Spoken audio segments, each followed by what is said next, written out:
अस्सलाम वालेकुम नाज़रीन, मेरा नाम अली हैदर है और आप देख रहे हैं प्रोग्राम एक पाकिस्तान। इस्लामाबाद हाई कोर्ट के जजेस की तरफ से मंजर आम पर आने वाले खत पर बात करें। खुफिया इदारे अदालती कार्रवाइयों में मदाखलत करते हैं। जजेस की जानिब से खत में इस इल्ज़ाम के बाद मुल्क में एक भूचाल किसी कैफियत है, तशवीश का इजहार किया जा रहा है, तहकीकात के मुतालबात किए जा रहे हैं। चीफ जस्टिस काजी फायज ईसा की सरबराही में फुल कोर्ट इजलास बुलाया गया जो 2.5 घंटे जारी रहा। सहाफ़ी हसनात मलिक के मुताबिक अटॉर्नी जनरल और वजीर कानून ने चीफ जस्टिस से मुलाकात भी की है।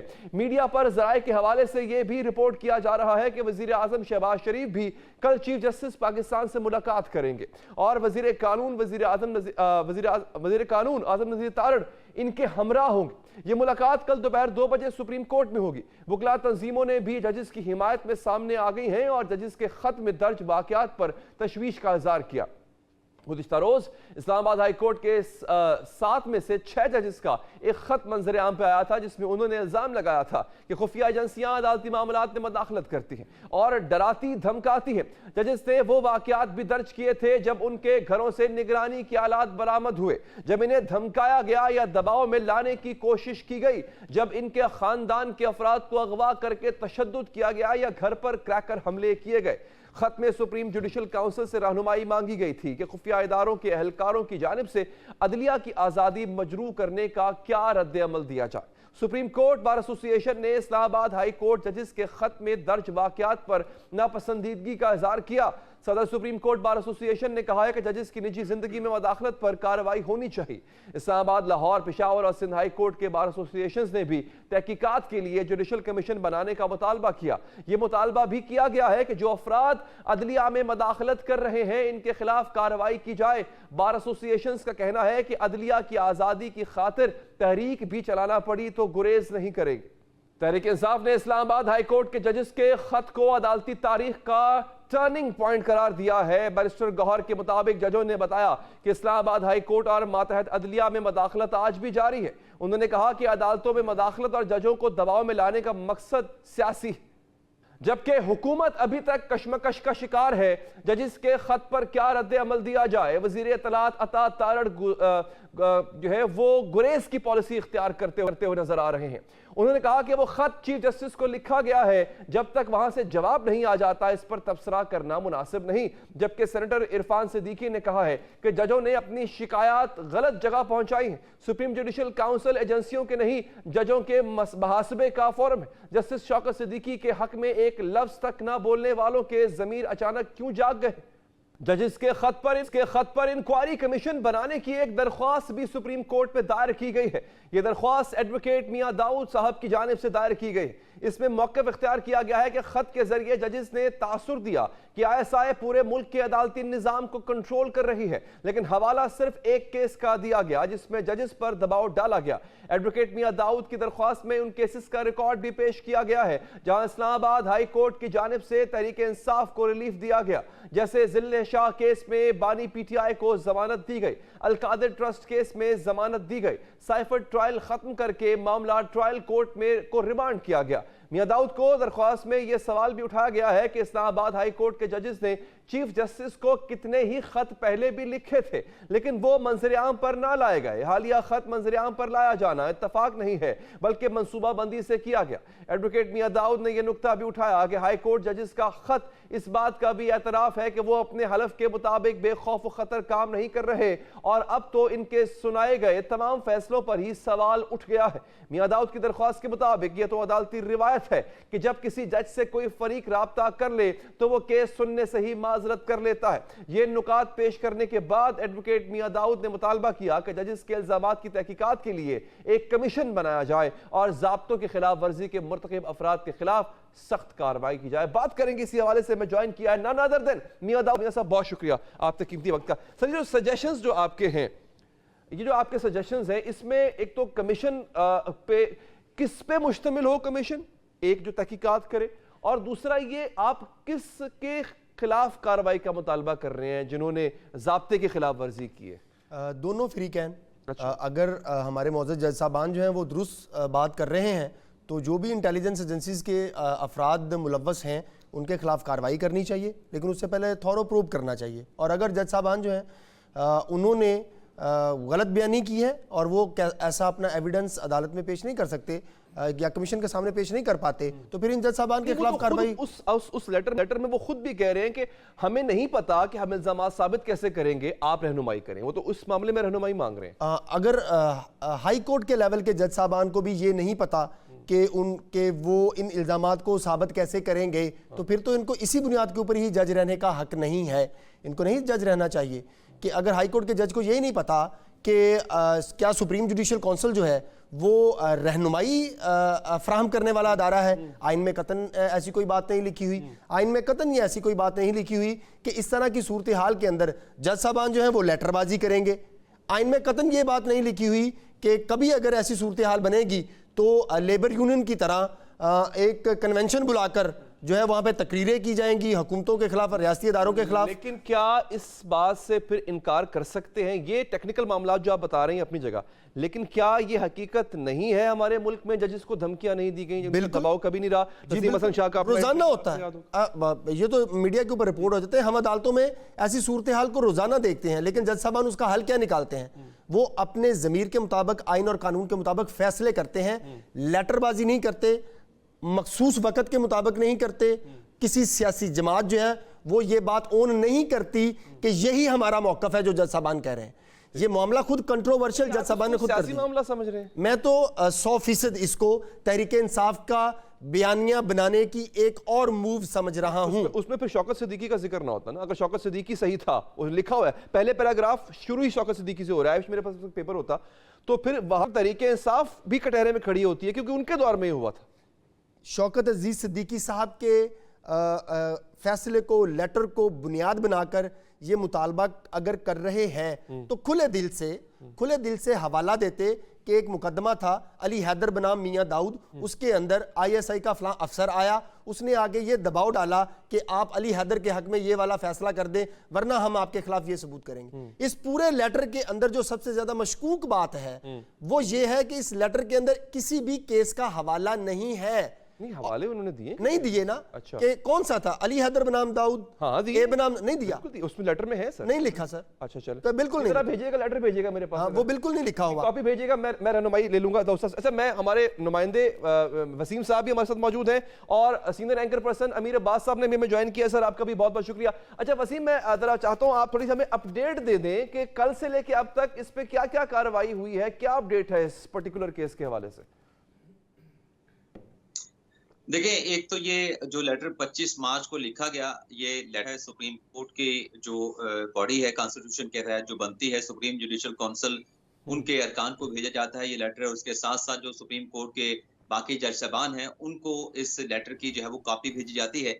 इस पर डेवलपमेंट ये होती है जिसका आप कंपेरिजन भी कर सकते हैं। जब आखिरी मरतबा इस्लामाबाद हाई कोर्ट के जज साहबान साबिक चीफ जस्टिस उमर बंदियाल से मिले थे, तब भी उन्होंने इसी किस्म की शिकायत, इसी किस्म की रिजर्वेशन का इजहार किया था, लेकिन उस वक्त उनको ये कहा गया था कि आपके इन तमाम जो रिजर्वेशन इनको एड्रेस किया जाएगा, लेकिन कोई कदम नहीं उठाया गया था। लेकिन अब 25 मार्च को लेटर आता है और 26 मार्च को जो चीफ जस्टिस ऑफ पाकिस्तान है जस्टिस काजी फायसा, उनकी तरफ से इस्लामाबाद हाई कोर्ट के जो चीफ जस्टिस हैं उन्हें मीटिंग के लिए बुला लिया जाता है। और वो मीटिंग गुज़िश्ता रोज सुप्रीम कोर्ट में चीफ जस्टिस के चैम्बर में होती है, जिसमें जस्टिस मंसूर शाह भी होते हैं, चीफ जस्टिस काजी फायसा भी होते हैं और जस्टिस आमिर फारूक भी होते हैं। और उस मीटिंग के बाद आज मुलाकात हुई है चीफ जस्टिस की अटॉर्नी जनरल के साथ। अब ये मुलाकात किस एजेंडे पे हुई है, किस मामले पे हुई है, लेकिन इस मुलाकात को भी इसी तनाज़ुर में देखा जा रहा है कि गालिबन जो 6 जज साहबान का खत आया है उससे जुड़ी ये मुलाकात हो सकती है। लेकिन जो अहम डेवलपमेंट आज सुप्रीम कोर्ट में हुई है कि चीफ जस्टिस ने इस मामले पर जो एक प्रेशर डेवलप हो रहा था, उस हवाले से फुल कोर्ट इजलास जो है वो तलब किया। अब फुल कोर्ट इजलास जो है वो 4 बजे बुलाया गया था और तकरीबन कोई 2.25 घंटे तक ये इजलास जारी रहा। और इस जराये के हवाले से जराये बताते हैं कि ये जो खत है जो कि इस्लामाबाद हाई कोर्ट के जज साहबान की तरफ से सुप्रीम जुडिशियल काउंसिल को लिखा गया है, इसकी कानूनी और आईनी हैसियत का जायजा लिया गया है। क्योंकि कानूनी और आईनी हैसियत का जायजा लेना इसलिए जरूरी है क्योंकि सुप्रीम जुडिशियल काउंसिल का जो फोरम है आर्टिकल 209 के तहत उसका जो मैंडेट है, जो उसके दायरा अख्तियार है वो बड़ा महदूद है। सुप्रीम जुडिशियल काउंसिल का सिर्फ इतना फंक्शन है कि किसी जज के खिलाफ कोई शिकायत आती है, उस शिकायत का उन्होंने जायजा लेना है, जिसमें ये दरखास्त की जाती है सुप्रीम जुडिशियल काउंसिल से कि फलां हाई कोर्ट का या सुप्रीम कोर्ट का ये जज है, इस पर अख्तियारात कि नाजायज इस्तेमाल का इल्जाम है, इस पर करप्शन का इल्जाम है, इसमें मिसकंडक्ट किया है, कोड ऑफ कंडक्ट को फॉलो नहीं किया, तो इन जज साहब को इनके ओहदे से बरतरफ कर दिया जाए। तो ये इतना एक जो है वो अख्तियार है जजेस के एहतसाब का, ये एक फोरम है। अब इसमें जो जज साहबान ने बात की है सुप्रीम जुडिशल काउंसिल से कि आप जो है वो जुडिशल कन्वेंशन बुला लें, आप जो जैसे शौकत अजीज सिद्दीकी ने इल्जामात लगाए हैं उनको हम सपोर्ट करते हैं, उनकी इन्वेस्टिगेशन होनी चाहिए। तो ये सुप्रीम जुडिशल काउंसिल का दायरा अख्तियार नहीं है। अच्छा, ठीक है। इसलिए फुल कोर्ट इजलास में इस बात की कानूनी आईनी हैसियत पे इसलिए गौर मैं किया इस गया पे कि क्या मैं वसीम साहब मैं वापस आपके पास आता हूं। ये बहुत अहम और बड़ी रेलेवेंट इंफॉर्मेशन है जो आप हमें दे रहे हैं, इसी पे हम मजीद पे डिस्कशन करेंगे। अमीर अब्बास साहब, सर अब जो मियां दाऊद साहब का स्टांस है वो आपने सुना है कि ये लेटरबाजी हो रही है, ये एक सियासी चाल है और ये पहले भी किया जा सकता था। ये ऐसा तो नहीं कि दबाव आज आया है जजेस पे, पहले भी आया था। जब पहले आया तब बोल देते आप तो, और फिर केसेस का हवाला भी नहीं कह रहे हैं, सिर्फ एक केस का हवाला दिया गया। क्या आपकी क्या राय है सर? आप उनके मौकफ से एग्री करते हैं, डिसएग्री करते हैं, और आपको क्या लगता है सर ये अचानक से जजेस का इतनी बड़ी रेवलेशन कर देना, what's the method behind this? बहुत शुक्रिया अली अदर साहब। देखिए, ये हमारा एक कौमी मिजाज बन चुका है कि जो भी शख्स वो किसी भी शोबे से ताल्लुक रखता हो, वो सियासत से हो, वो अदलिया से हो, आप अदलिया से 6 लोग आ गए, वो सहाफत से हो, वो वकील हो, कोई भी हो, वो जब भी खड़ा होकर कोई सही बात करेगा तो हम उसके मुंह पर सीधी चपेड़े मारेंगे कि हाँ कल तो तू ये बकवास कर रहा था, कल तो तू ये कह रहा था। हमारी हालत ये हो चुकी हुई है कि जब तक फैसलाबाद में एक शख्स जिसकी गर्दन पर डोर चलती है, जब तक वो मोटरसाइकिल से गिरता नहीं है, वो खड़ा नहीं होता, वो गर्दन पर हाथ नहीं रखता, वो कटे हुए गर्दन से खून का उबलता हुआ फवारा कौम के सामने नहीं रखता, हम मानने को तैयार नहीं है कि पतंगबाजी इस मुल्क में जानलेवा खेल बन चुकी है। क्या लोगों की गर्दनें कटवा के उनसे फवारे निकाल के आप पे तसल्ली होगी कि इस मुल्क में कोई इशू है? जो बात 6 जजेस ने लिखी है, ये जुर्म कर दिया उन्होंने, हमने उन्हीं को कटहरे में खड़ा कर दिया, हम उन्हीं से खराज वसूल कर रहे हैं, हमने उन्हीं के लिए मक्तल सजा दिया है। कौन इस मुल्क में खड़ा होगा फिर? कब खड़ा होगा इस मुल्क में? कब? नहीं, ऐसा तो नहीं ना शाह साहब। देखिए, बात यह है कि जजेस ने अब तक सिर्फ और सिर्फ ऐसा तो नहीं कि एक ही इदारे ने दबाव डाला, जजेस तो पहले भी दबाव में आते रहे हैं और वो सियासतदान भी थे, वो अपनी मर्जी से भी आते रहे हैं सर। तो सियासतदानों के मतहत भी दबाव में आते रहे होंगे, वो और भी उनके ऊपर बिजनेस ग्रुप्स नहीं दबाव डालते, सरमायादार नहीं दबाव डालता। इस मुल्क में एक बहुत बड़ा रियल एस्टेट टाइकून नहीं है, वो नहीं दबाव डालता रहा होगा। इस मुल्क में जिसके पास भी ताकत आई होगी, जिसके पास भी इख्तियार आया होगा, जिसके पास सरमाया आया होगा, जिसके पास ओहदा आया होगा, वो जजों पर दबाव डालता रहा होगा। तो अगर आज कोई जज खड़ा होकर ये कह रहा है कि अदलिया के अंदर इन्फ्लुएंस हो रहा है, मदाखलत हो रही है, असरअंदाज किया जा रहा है, मैं उसी का टेंटवा दबा दूं, मैं उसी की गर्दन दबोच लूं कि हाँ तूने ये बात कर कैसे दी है कि तेरे ऊपर असरअंदाज हुआ जा रहा है? नहीं, सबूत मांगा जा रहा है, मैं उसी का गला दबा दूं। अच्छा, वो कह रहे हैं सबूत मांगा जा रहा है। देखिए दूसरी, अच्छा, वो तो रेडी है कि ठीक है यार, इस पर इन्वेस्टिगेशन करते हैं, सबूत आ जाएगा। मैं एक एग्जांपल देता हूं सर। मैं यहाँ पे मैं हूं, समझ ले एक ताकतवर शख्स। शाह साहब एक नंबर दीजिएगा, मैं आपसे मुखातिब हूं। एक अली अदर साहब, एक जी जी जी जी जी जी देखिए, सबूत क्या हम नहीं जानते? नहीं, क्या मियां दाऊद साहब साफी भी रहे हैं, वकील भी हैं, सहाफत को भी समझते हैं, कानून को भी समझते हैं। इमरान वसीम बहुत जबरदस्त हमारे यहाँ सुप्रीम कोर्ट को कवर कर रहे हैं। आपको एक अरसा गुजर गया है सहाफत में, मैं चले आप तीनों से छोटा, मैं तालिब इल्म का सहाफत का। नहीं, क्या हमें नहीं पता? शाह साहब देखिए, इस पे आप और मैं डिबेट कर सकते हैं ना, इस पे नहीं सर। देखिए, जज के सामने आपका भी पेश होना होता है, हमने भी कई साफी जिंदगी में गुजारे ऐसे लम्हे के जज साहब के सामने पेश होते हैं, वहां पे हमें सबूत देना है। वहां पे आप और मैं ये नहीं कह सकते कि क्या हम जानते नहीं है कि ऐसा हो रहा है। अब फॉर एग्जांपल, क्या मैं ये कह सकता हूं जज के सामने जाके कि क्या मैं जानता नहीं कि ट्रैफिक खराब है, मुझे दिखाना पड़ेगा कि ट्रैफिक खराब है? मैं तो एक कौमी इशू की बात कर रहा हूं जी, मैं तो एक कौमी इशू की बात कर रहा हूं, ये कौमी इशू की बात कर रहा हूं कि पाकिस्तान की अदलिया में, पाकिस्तान के हर इदारे में, ब्यूरोक्रेसी में, सिविल सर्विसेज में, सहाफत में, हर जगह पर दबाव डाला जा रहा है। मैं तो इस इशू की बात कर रहा हूं। आप मुझसे अच्छा मुझे बता दें, आप सीने पर हाथ रख के बता दें अली अदर साहब, कौम के लाइव है, आप बताएं सहाफत पर दबाव नहीं है? अच्छा, दबाव है, लेकिन इतना दबाव है कि कम से कम आज हम इस इशू को डिस्कस कर रहे हैं। आज इतना दबाव है। मुझे आप बताएं, कल भी किया था, आज भी मुझे कर रहे आज आप बताएं साफ। ना ना ना ना, मैं ऐसे नहीं आपको निकलने दूंगा, मैं नहीं निकलने दूंगा। मुझे अगर बुलाते हैं प्रोग्राम में तो मैं निकलने नहीं दूंगा। सीने पर हाथ रख के बताएं कि साफत पर दबाव नहीं है। बिल्कुल है, बिल्कुल है ना है ना, बिल्कुल तो है। फिर नाम नहीं है आप किनका, आप सबूत है आपके पास? सर नहीं है ना, सबूत नहीं है, मैं नाम भी ले लूंगा यहाँ बैठ के, मैं उसको अदालत में साबित कैसे करूंगा? प्रॉब्लम ये है। कौम के टीवी के ऊपर बैठ के हम लाखों करोड़ों लोग आपको, मुझे, हम सबको सुन रहे हैं, किसको हम बेवकूफ बना रहे हैं? हम क्या सबूत मांग रहे हैं? सर मैंने शाह साहब, आपकी बात ठीक है, मैंने अभी जनरल बाजवा और जनरल फैज हमीद ने इमरान खान के हक में चोरी किया, सबूत है सबूत?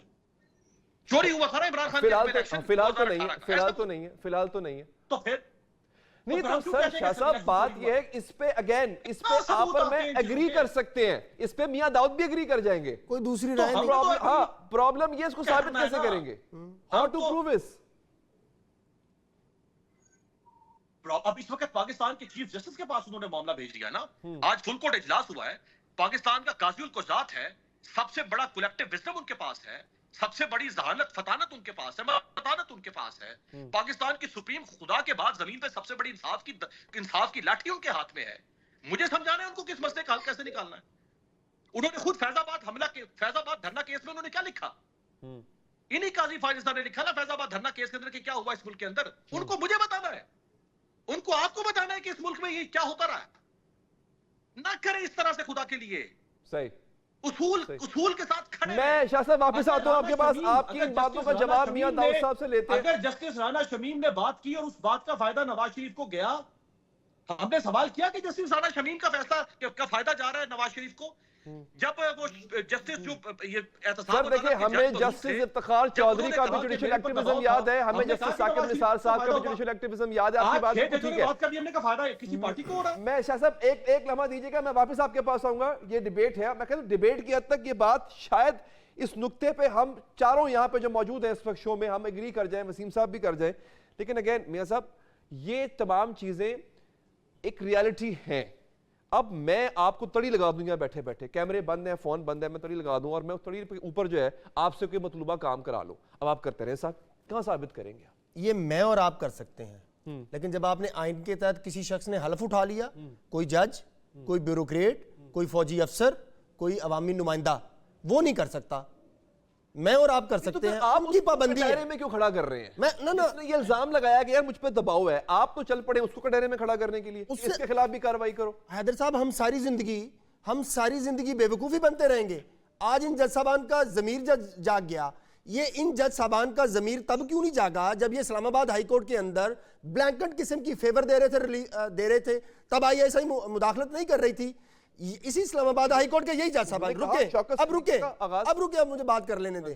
ये इमरान खान साहब को, उनकी अडयाला जेल को उनकी जाती लग्जरी रहायशगाह बना दिया इन जज साहबान ने, खिलाफ कानून बना दिया है। और यही जज साहबान कह रहे हैं कि ISI मुदाखलत कर रही है। भाई ISI आपको कह रही है कि आप खिलाफ कानून लोगों को वहां पे मुलाकातें करने की इजाजत नहीं। जेल मैनुअल में कहीं कॉग्निजेंस लिए मजिस्ट्रेट से डायरेक्ट सेशन कोर्ट को जो इमरान खान का तोशा खाना का वाला केस चला गया था जी, तो वो बिल्कुल जस्टिफाइड है, वो बिल्कुल लॉ में प्रोवाइडेड है। अच्छा हैदर साहब, वो लॉ में प्रोवाइडेड है, आप उसको चैलेंज करें। अब इसका मतलब ये है कि अगर वो गलत कर रहे हैं तो फिर आप भी गलत करेंगे। तो फिर इसका मतलब हुआ कि जज साहब ने ओथ तो आइन के ऊपर नहीं लिया, उन्होंने तो आइन के मुताबिक काम करना है। मैं गलती कर सकता हूं, आप कर सकते हैं, वो नहीं कर सकते। मैं गलत बयानी कर सकता हूं, मुझसे कोई गलती हो सकती है, जज साहबान गलत बयानी भी नहीं कर सकते। सर देखिए अगेन, अब यहां पे बात आपकी एग्री करता हूं। आप हमारी कौम, हम बहसीत मजमूई, हम मौलवी मुश्ताक को बुरा कह देंगे, लेकिन उसने जिसके कहने पे फैसला दिया भुट्टो की फांसी का, उसका नाम फिर हम नहीं लेंगे ना। सर हम तो दबा कर लेते हैं, इसमें कोई दूसरी नहीं है। यहां क्यों नहीं कह रहे आप? हम तो अमीर अब्बास साहब की इस बात से मैं 200% मुत्तफिक हूं। हर वो ISI का अफसर, हर वो वजीर मशीर जो अदलिया के अंदर मुदाखलत करता है, उसे डी चौक में उल्टा लटका दें, लेकिन सबूत के साथ हम इन जज साहबान की सियासत की वजह से पाकिस्तान इन बहरानों का शिकार है। पाकिस्तान की सुप्रीम कोर्ट को साकिब निसार ने तहरीक इंसाफ की B टीम के तौर के ऊपर बेंच नंबर 1 को इस्तेमाल किया। इन जज साहबान के ऊपर इल्जाम है कि ये इमरान खान को इस्लामाबाद हाई कोर्ट में बैठ के बियॉन्ड द जुरिस्डिक्शन रिलीफ देते रहे, ये पाकिस्तान में कभी नहीं हुआ। बिल्कुल, और जो नवाज शरीफ के साथ उसके बेटे वो भी गलत वो भी होता कभी रहा। नहीं, वो भी कभी नहीं वो भी हुआ। कभी नहीं हुआ। तो सर फिर कसूरवार सारे ही हैं, सारे कसूरवार वक्त के भी और अब के भी, हैं जी, बिल्कुल। और ये अपनी इसीलिए मर्जी से कर रहे हैं। ये इसीलिए मैंने देखिए सर, मैंने अपनी इन सबको इसमें बेनिफिट क्या है? बेनिफिट में ताकि निसार को क्या बेनिफिट था, अब मौजूदा अगर हो रहा है तो अब जजेस को क्या बेनिफिट है इससे, अनटिल और अनलेस इन पे दबाव ना हो। बेनिफिट क्या है? प्रोजेक्ट इमरान खान के तहत जो इंडक्शन जुडिशरी के अंदर की गई हैं वो आज पे बैक कर रही हैं। आप ये देखें कि इस खत का जब कोई कानूनी तौर के ऊपर हाल ही कोई नहीं है, आपकी अदलिया में जो जजेस की इंडक्शन है वो सियासी प्रोजेक्ट इमरान खान हमेशा सियासी होती है। हमेशा इमरान खान के वो जो है वो रूल्स से हटके, मेरिट से हटके, इंटरव्यू से हटके, सिर्फ अली हैदर साहब का जानने वाला है उसको हाईकोर्ट का जज बना दिया जाता है। अपना पर्सनल वेंडेटा या पर्सनल लाइकनेस और फॉन्डनेस पे कर रहे हैं सब कुछ। जी, मैंने अपनी सुप्रीम को अपनी आईनी दरख्वास्त में केसेस का हवाला देकर यह बात की है कि अगर एक आम आदमी को एक ही मरतबा हफाजती जमानत मिलती है, दूसरी दफा नहीं मिलती, तो फिर इमरान खान साहब को 3 मरतबा क्यों दी गई? जब इस पे जरा आपकी इस मौके पे शाह साहब, ओवर टू यू सर। ये फिर आवे का आवा बिगड़ा हुआ है सर, ये पहले भी यही था, अब भी अगर यही हो रहा है, लेकिन मियां दाऊद साहब का उनका जो पॉइंट ऑफ व्यू है वो ये है कि ये इंडिविजुअल लेवल पर भी हो रहा है, लाइकनेस, फॉन्डनेस और डिसलाइकनेस पर भी हो रहा है, और वो ये भी मानते हैं कि हाँ दबाव पहले भी रहा है, अब भी है, कोई नई बात नहीं है। एक और बात ऐड कर दूं अमीर बाद साहब, मेरा सिर्फ सुप्रीम कोर्ट से दरख्वास्त में यह मुतालबा है कि एक मरतबा इसको वंस फॉर ऑल सेटल कर दे कि जज साहबान ने इंडिपेंडेंटली कैसे काम करना है, आईएसआई हुकूमतों ने मुदाखलत उनकी हमने कैसे रोकनी है, ये अब एक मरतबा खत्म कर दे। 75 वर्ष बाद भी हम वही रोना रो रहे हैं। चलें ठीक है, शाह साहब प्लीज, अमीर अब्बास साहब प्लीज। मैं बड़ा शुक्रगुजार हूं मियां दाऊद साहब का कि उन्होंने ये मुतालबा किया है कि वंस एंड फॉर ऑल इस मामले को सेटल करते हैं, once and for all settle करते हैं। देखें, प्रोजेक्ट इमरान खान तो था, इसमें कोई शक नहीं कि प्रोजेक्ट इमरान खान था। क्या प्रोजेक्ट पीडीएम नहीं था? क्या आज प्रोजेक्ट शहबाज शरीफ नहीं है? मसला हमारा यह है कि जब हमने पिछले 40-45 साल की तारीख में से सिर्फ एक ही शख्स को प्रोजेक्ट करना है ना, तो फिर हम ऑब्जेक्टिव बात नहीं करेंगे। सही, आई गेस आपका शायद मैं तो मियां दाऊद साहब के साथ एग्री कर रहा हूं कि प्रोजेक्ट इमरान खान काम करते हैं। हम आज मियां साहब हाथ रख के बताएं सीने पे कौम को कि आज प्रोजेक्ट शहबाज शरीफ नहीं है, प्रोजेक्ट पीडीएम नहीं था। नहीं, मैं कब 1981 में प्रोजेक्ट शहबाज शरीफ नहीं था। जी इमरान साहब, एक क्विक अपना अगर मसले को हल करना है। जी इमरान साहब, मुझे क्विक पॉइंट ऑफ व्यू दे दें। साहब आपका लिंक फ्रीज हो रहा है बार-बार, आपका लिंक फ्रीज हो रहा है। थोड़ा सा डिफरेंशिएट कर लें कि जो इमरान खान का जो प्रोजेक्ट था उसकी अबियारी की गई, सालों तक उसकी अबियारी की गई और फिर उनको लॉन्च किया गया। लॉन्च करने के बाद उनको इक्तदार में लाया गया। ये जो पीडीएम के प्रोजेक्ट की बात की जा रही है, ये प्रोजेक्ट नहीं है, आप इसको प्रोडक्ट कह सकते हैं, आप इसको प्रोजेक्ट नहीं कह सकते। वसीम साहब, मैं आपका बहुत शुक्रगुजार हूं, लेकिन आपने पॉइंट ऑफ व्यू बड़ा स्ट्रांग दिया है। गो के वन लाइनर था, बट वो पॉइंट ऑफ व्यू बड़े स्ट्रांगली आपका आ गया। मियां साहब बहुत शुक्रिया सर, आपने प्रोग्राम के लिए वक्त निकाला। अमीर अब्बास साहब सर, आपका भी बहुत बहुत शुक्रिया। वसीम साहब, आपका भी बहुत शुक्रिया। एक वक्फा लेंगे नाज़रीन, वक्त बाद हाजिर होंगे कुछ मजीद साहसी बहस पर। जो एक लड़ाई चल रही है, कुछ खतरे की घंटियां पड़ रही हैं, उन पर बात करेंगे। हमारे साथ मौजूद होंगे पीपल्स पार्टी के रहनुमा जनाब कमर ज़मान कायरा साहब।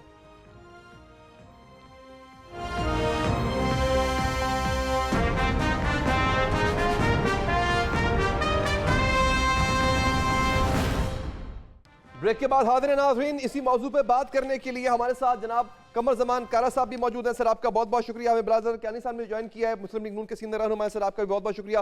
कैनी साहब, मैं आगाज़ आपसे ही करता हूँ। सर सवाल ये है कि क्या कल शहबाज शरीफ साहब वज़ीर आज़म साहब मिलने जा रहे हैं फिर चीफ जस्टिस साहब से, और वो मामला, जो तमाम मामला जो कि आज मौजूद बहस बने हुए हैं, वो भी डिस्कस होंगे सर? जी बिस्मिल्लाहिर्रहमानिर्रहीम। अली हैदर साहब, बहुत शुक्रिया जी अपने शो में दावत देने का। देखिए, मेरे इल्म में तो नहीं है जी, मैंने कुछ न्यूज़ रिपोर्ट्स ही सुनी है, बट मैंने देखी हैं, टिकर्स ही देखें, बट मैं आपको कोई I am in no position to confirm कि कोई ऐसी मीटिंग है।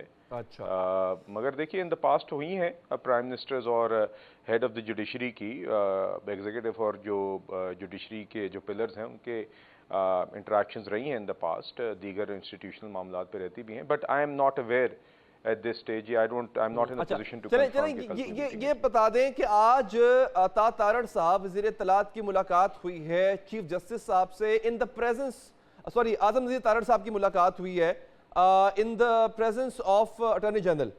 तो क्या वज़ीर कानून की मुलाकात चीफ जस्टिस साहब से हुई और ये किस एजेंडा पर थी सर?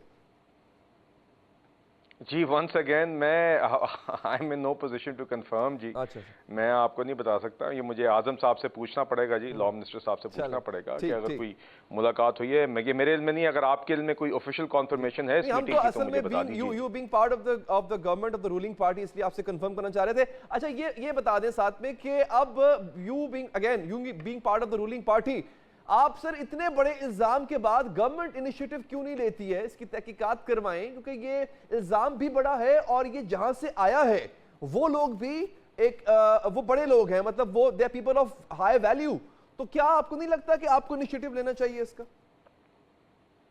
नहीं, अब आप ये बात कर रहे हैं जो खत है जी उसके हवाले से बात करें जी, उस कॉन्टेक्स्ट में बात करें जी। देखिए अली साहब, बात यह है कि मोअज़्ज़िज़ जज साहिबान हैं, उन्होंने एक ख़त लिखा है, उसमें काफ़ी उन्होंने संगीन बातें की हैं और उनकी एलिगेशंस हैं। तो देखिए वो मामला उन्होंने जुडिशरी के ही फोरम को, रेलेवेंट फोरम को, सुप्रीम जुडिशल काउंसिल को भेज दिया है और अब वो आई थिंक बेहतर है कि ये मामला ऐसी सेंसिटिव नौइयत का है, ये मामला हमारी रियासत से निज़ाम का है, इसलिए आई थिंक इसको सेंसिटिवली और मोहतात तरीके से डील करना चाहिए और सुप्रीम जुडिशल काउंसिल के पास अब ये मामला है। मैंने देखा है, खबरों में ही देखा है आज कि शायद एक फुल कोर्ट मीटिंग भी हुई है मामले पे, तो I think it is best कि जुडिशरी इस मामले को अब डील करे। जज साहिबान की भी यही ख्वाहिश थी कि सुप्रीम जुडिशल काउंसिल इस मामले को कंसिडर करे, वहाँ पे अब सुप्रीम कोर्ट में एक फुल कोर्ट मीटिंग या रेफरेंस इस पे हुआ है।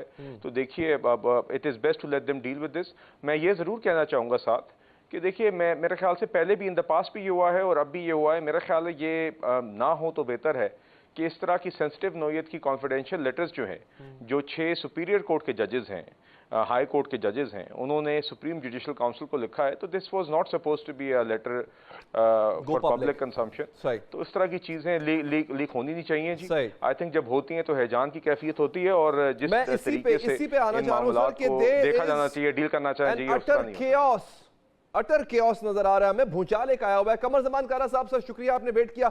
अदालती ऐवानों में खुफिया अदारे पे इल्जाम लग गया सर, इतना बड़ा, बहुत बड़ा इल्जाम है ये, पीपल्स पार्टी का क्या मौकफ है? देखिए, इस पे पीपल्स पार्टी का या किसी जमात के मौकफ की जरूरत नहीं है। हाई कोर्ट के सीनियर जज साहिबान ने एक दरखास्त की है, एक एप्लीकेशन दी है या खत लिखा है, उसके ऊपर चीफ जस्टिस या जो हमारी आला अदालत है, जो हमारी फोरम है, उसका वो अप्रोप्रिएट एक्शन ले लेंगे यकीनन। अब जिस लेवल पे ये मामला उठाया गया है और जहाँ पे उठाया गया है, तो सुप्रीम जुडिशल काउंसिल और पाकिस्तान के चीफ जस्टिस जो हैं वो यकीनन इस मामले को देखेंगे। ये मामला तशवीशनाक है और लेकिन एक बड़ी तारीख है जिसमें अदलिया के ऊपर दबाव रहा, इंतजामिया के ऊपर दबाव रहा, सियासत के ऊपर दबाव रहा, माजी में बहुत कुछ रहा। अभी हमें इससे सबक सीखने चाहिए और आइंदा के लिए दुरुस्त फैसले करने चाहिए। लेकिन ये मामला मेरा ख्याल है और डिबेट का नहीं, अब ये प्रॉपर फोरम पे एड्रेस हो जाए तो ज्यादा बेहतर है। नहीं सर, देखिए सवाल ये है कि जो इल्जामात कारा साहब आ रहे हैं वो आपके दौर के हैं, जब टीडीएम थी इससे पहले, जजेस की सिक्योरिटी को लेकर सवालात हैं, तब भी आपका दौर था, तो वो कहीं ना कहीं इल्जाम तो नहीं कह सकते, जिम्मेदारी आप पर भी आयद होती है। Don't you think this should be probed? TDM हुकूमत का काम सिक्योरिटी देना नहीं, सिक्योरिटी देना सिक्योरिटी एजेंसियों का नहीं हुई। कुछ जज साहिबान के साथ कोई जाती हुई, अच्छा क्या देना कि पीडीएम हुकूमत ना काम हो गई, क्या ताल्लुक था हुकूमत का उसके साथ? अच्छा। लेकिन मैं फिर ये कहूंगा कि ये जो मामला है, ये मामला सुप्रीम जुडिशल काउंसिल में चला गया है। मैंने और आपने इस प्रोग्राम में बैठ के तो इस पे फैसला नहीं कर देना कि कौन गुनाहगार कौन गुनाहगार नहीं। अब ये एक एप्लीकेशन या एक खत आया है, उसके ऊपर कोई जो भी वो अप्रोप्रिएट तरीकाकार इख्तियार करेंगे और वो जज साहिबान अपने इदारे को बचाने, उसकी साख को बेहतर करने और सर्विस उसकी जो है इंसाफ की डिलीवरी को बेहतर करने के लिए हद मुमकिन कोशिश करेंगे। यही एक तरीका है ना। मैं और आप तो बैठ के किसी को जज़ा और सजा नहीं दे सकते। नहीं, लेकिन होता सर, देखिए पहले हम माजी में देखते आए हैं कारा साहब, और ये शायद इस बात की गवाही जो है वो कियानी साहब भी देंगे कि माजी में ऐसे मामलात की तशरीह के लिए फारूक शनाइक साहब काला कोट पहन के पहुंच जाया करते थे अदालत में, और आप पीपल्स पार्टी बड़ी पेश होती थी कानूनी मामलात की तशरीहात के लिए और इंटरप्रिटेशंस के लिए। अब इतना कतरा क्यों रहे हैं इस मामले से आप? अजीज, पहले तो ये मामला अभी अदालत में नहीं गया, ये सुप्रीम जुडिशल काउंसिल में गया है, जहां सिर्फ जज साहिबान बैठते हैं। अच्छा, अगर इस पे सुप्रीम कोर्ट के जज साहिबान ने फैसला किया कि इसको ट्रायल करना है, तो फिर वो जिसको अमाकस बनाना चाहेंगे वो उसको बना लेंगे, और पीपल्स पार्टी का उन्होंने कहा तो पीपल्स पार्टी में उसमें पार्टी बनेगी। ये तो उस वक्त की बात है, अभी तो मफरूजों पे मबनी है। ठीक है। अच्छा कियानी साहब, क्या गवर्नमेंट इस मामले में खामोश रहेगी कंसिडरिंग द फैक्ट कि जी मामला जो है वो कल को सब जुडिस हो सकता है, अभी तो सुप्रीम जुडिशल काउंसिल के अंदर है ये, आप बिल्कुल साइडलाइन पे बैठेंगे? देखिए अली हैदर साहब, जो बात कमर ज़मान कारा साहब करें ना, देखिए मैं भी एहतराम के साथ वही बात मैंने पहले भी की थी, और आई थिंक तरीक़ेकार भी वो है। देखें हुआ क्या है, 600 हाई कोर्ट के जजेस ने अपने ही फोरम अदलिया के अंदर ही उन्होंने एक चिट्ठी लिखी है जो बाय चांस पब्लिक डोमेन में आ गई है। ये सुप्रीम जुडिशल काउंसिल को अदलिया के ही जजेस ने अदलिया में ही अपने एक हाईएस्ट फोरम को उन्होंने चिट्ठी लिखी है। उस चिट्ठी के नतीजे में आज सुप्रीम कोर्ट के अंदर एक फुल कोर्ट मीटिंग हुई है। जैसे कायरा साहब फरमा रहे थे, कोई कोर्ट लगा नहीं है, कोई कोर्ट की हेयरिंग नहीं हुई, फुल कोर्ट की मतलब के सुप्रीम कोर्ट के जजेस के सॉरी जी, उनकी आज एक मीटिंग हुई है। तो बेहतर यह है कि जुडिशरी, क्योंकि अभी ये खुद ही अपने फोरम्स के अंदर इस मामले को देख रही है, उनको खुद ये जायजा लेने दें। आगे जिस तरीके से फिर जुडिशरी कदम उठाएगी, अगर कहीं पे किसी तरीके से फिर एग्जीक्यूटिव की कोई उनकी तरफ से कोई इस तरह की बात आती है, कोई इन्वॉल्वमेंट की कोई सवाल आता है, तो तभी उस मरहले पे जाएंगे। मेरे ख्याल से इस वक्त हमें बिल्कुल हैजान की कैफियत बनाने से गुरेज करना चाहिए, सबको सेंसिटिवली और सेंसिबली इस मामले से डील करना चाहिए और देखना चाहिए। देखिए आगे आज कल अगर ये चिट्ठी आई है तो आज एक पेशरफ्त हुई है जुडिशरी के अंदर, एक फुल कोर्ट मीटिंग हुई है। ऐसा तो नहीं है कि मामला उसको अटेंशन नहीं मिल रही, या जहां से वो चाह रहे थे जज साहिबान, वो तो इसी फोरम से उन्होंने जिस फोरम को एड्रेस किया उसी फोरम से उनको एक कहा जा सकता है कि आज एक रिस्पांस मिला है। तो मेरा ख्याल है बेहतर है कि जिस फोरम पे वो गया है मामला, और आगे जिस तरीके से ये मामला आगे चल रहा है, जुडिशरी को ही अपने फोरम्स पे इसको आगे देखने दें। आगे कल कोई बात आती है जहां पे वो समझते हैं कि किसी को एंगेज करना है, किसी से सवाल पूछना है, तो फिर तभी उस मरहले को देखना चाहिए। जी ठीक है कियानी साहब, बहुत बहुत शुक्रिया सर, आपने हमारे प्रोग्राम के लिए वक्त निकाला। कायरा साहब, आपका भी बहुत शुक्रिया कि आपने प्रोग्राम के लिए वक्त निकाला। हमारा जो अगला सेगमेंट है नाजरीन, वो है रोशनियों के शहर का अहवाल। कराची के शहरियों को सहरी और अफ्तारी के वक्त बिला तातुल गैस की फराहमी की हुकूमत के तमाम दावे धरे के धरे रह गए। कराची वालों को रमजानुल मुबारक में भी गैस मयसर ना आ सकी। सहरी के वक्त में गैस का प्रेशर कम होता है, जबकि इफ्तार के वक्त गैस दस्याब ही नहीं होती। ऐसे में एलपीजी ताजरों की चांदी हो गई है। गैस के बहरान, रमजान में घंटों लोड शेडिंग और कम प्रेशर का सामना करने वाले शहरी कराची में शहरी गैस लोड शेडिंग, गैस सिलेंडरों की दुकानों पर शदीद गुस्से में दिखाई देते। किया हुआ है ना, अफ्तार 4 बजे 4:30 बजे गैस आती है और सहरी में भी यही पोजीशन होती है। बताएं क्या पकाएं क्या खाएं, बच्चों का साथ है, सब रोज़े रखते हैं, हम भी रोज़े रखते हैं, सब बहुत ही परेशान किया हुआ है गैस वालों ने हमें। हुकूमत से ये कहते हैं कि कुछ तो नज़रसानी करें, हम गरीबों पे रहम करें। रोटी कपड़ा मकान नहीं दे रहे हैं तो कम से कम गैस और बिजली का तो हमारे साथ ताउन कर लें। यही है कि हम जब वोट पढ़ते हैं तो बड़े दर्शन देते हैं, लेकिन जब वोट पढ़ चुकते हैं तो कोई हाल हवाल नहीं होता, ना महल्ले का ना किसी का। 3:30 बजे आती है, सुनने सामान काट के रखते हैं, जल्दी से पकाते हैं। कैसे पकेगा ये बताओ? रोटी बनाना, सालन बनाना, अफ्तारी भी बनाना, पकोड़े बना, किस तरह बने? कोई पूछने वाला नहीं है बाबू, बेकार की बात है। समझे, बहुत मुश्किल है, बहुत। और 10 बजे चली जाती है, 10 बजे मेरा बेटा चली जाती है। कोई आराम नहीं है बेटा, कोई आराम नहीं है क्या, समझे। और आज तो 3 बजे के बाद आई है, बहुत हल्की आई है, स्लो आई है। गैस का ऐसा सिस्टम हो गया है, अब तो अल्लाह का नेक महीना है, बरकत वाला महीना, खुदा के बंदे अब तो कुछ खुदा का खौफ करो। इतने इतने बिल भेज रहे हो तुम, इतने इतने बिल के बजाय फर्रे भेज रहे हो हैं। गैस तुम देते नहीं हो, ना तुम बिजली दे रहे हो हैं। बिल तुम इतने बड़े बड़े भेज रहे हो, गरीब आदमी कहाँ से क्या करेगा यार हैं। इफ्तार के टाइम पे एक तो गैस नहीं होती है, आज दूसरा तीसरा दिन इफ्तार के टाइम पे गैस नहीं होती है, और इतना रश होता है, इतना रश है, महंगाई ने इतनी आवाम का सिर कूट रखा है हैं। क्या क्या बाजार से खरीदेगा इंसान। बंद है, बिजली हो गैस हो बिल्कुल बंद है। ये हुक्मरान कोई नहीं जानता। एसी से निकलेंगे तो एसी की गाड़ी में बैठे आएंगे, एसी से निकलेंगे एसी के ऑफिस में बैठे आएंगे, कोई पुरसान हाल नहीं यहाँ पे। अबे इंसान सीखो, तुम लोग क्या जानो इंसान की कदर। सुबह जाता है शाम को आता है, किस तरह कमाल के गैस बंद कर दिया, बिजली बंद कर दी, हो जाता है पानी बंद कर दे। हुक्मरान कोई सही नहीं है, और खासकर कराची का, उसमें कोई भी जमात हो कोई सही नहीं है। कोई सीखो, कुछ बनाओ, कुछ दुनिया को दिखाओ कि क्या किया तुमने। अफ्तियार के दिल में ही होता है दुनिया का। पाकिस्तान में कराची में आज़ादी होती है, सस्ताई होती है, कराची में महंगाई होती है। ऐसे होते हैं, दुनिया काटती है। गैस बंद कर देते हैं, टैक्स लगा दिए, बिजली का बिल आ गया ऐसे तैसे हो जाएगी, गैस का बिल आ गया ऐसे तैसा। ये लोग क्या जाने। अफ्तार के टेबल अजान ही नहीं आती तो गैस कहाँ से, चूल्हा कहाँ से पकाएंगे। पकौड़े जो साल के साल खाने वाले, और चूल्हे कहाँ से पकेंगे, अंडिया कहाँ से बनेगी। कभी गैस आती है कभी नहीं आती है। गैस की प्रॉब्लम बहुत ज़्यादा है, और कभी कभी अफ्तारी के टाइम, कभी शहरी के टाइम भी नहीं आती है। गैस का भी मसला चल रहा है, लाइट का भी मसला है। पहले तो वो 8-8 घंटे तो गैस देते ही नहीं है, 8-8 घंटे गैस नहीं देते हैं। उसके बाद गैस भी आती है, ये पता नहीं होता कब चली आएगी। भाई तो ये है कि बहुत मसला है गैस के लिए, कुछ करो, कोई बात मतलब होनी चाहिए गैस के लिए। अफ्तारी के टाइम इतनी स्लो गैस हो जाती है, पकता ही नहीं है कुछ, बहुत ही परेशानी, इतनी देर हो जाती है। कुछ पकता है कच्चा कच्चा, बस कच्चा पक्का पका के खाते हैं अफ्तारी में भी। मेरी गवर्नमेंट से यही अपील है कि गैस तो कम से कम दे। बिल इतना ज़्यादा आते हैं पर गैस बिल्कुल भी नहीं आती। आप ये देखें, घर में छोटे छोटे हमारे बच्चे हैं, रोज़ा उनका नहीं होता, हमारा होता है, पर गैस ही नहीं आती सारा दिन। अब आप ये बताएं हम कैसे बच्चों को खाना खिलाएं। गैस भाई नहीं आ रहा।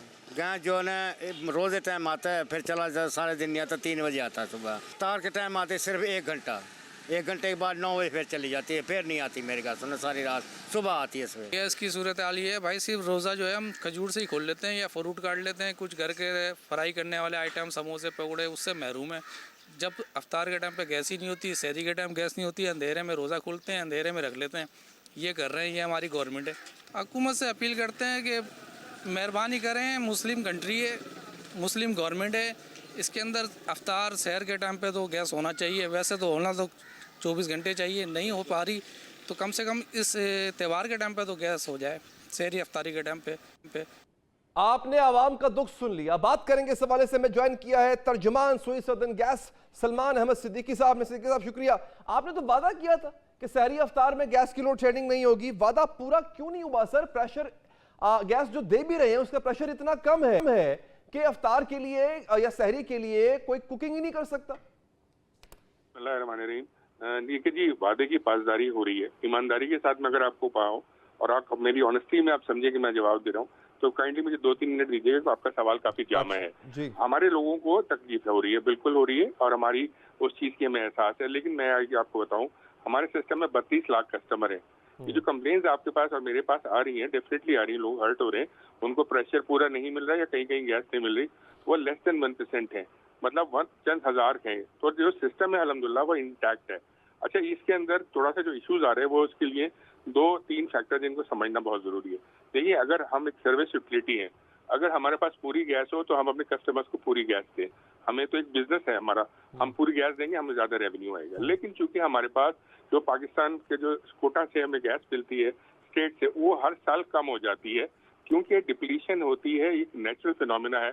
जो गैस के रिजर्व है ज़ेरे ज़मीन, वो हर साल 8 to 10% डिप्लीट होते हैं, तो सिस्टम में गैस की कमी होती है। डिमांड बढ़ चुकी होती है, जो डिफरेंस है सप्लाई एंड डिमांड का वो बढ़ता जाता है। तो हर साल जो चैलेंजेस हैं वो पिछले साल से ज्यादा होते हैं। अच्छा, रमजान शरीफ के जो इश्यूज हैं, बिल्कुल सही कह रहे हैं। उसके अंदर के एक फैक्टर समझने की जरूरत है कि जो पीक शेयरिंग आवर्स होते हैं वो यही होते हैं कि अफ्तार से 2-3 घंटे पहले और सहरी से 1-2 घंटे पहले तकरीबन लाखों घरों में चूल्हे एक साथ खुलते हैं, और एक घर में तो 3-3, 4-4 चूल्हे भी खुलते हैं।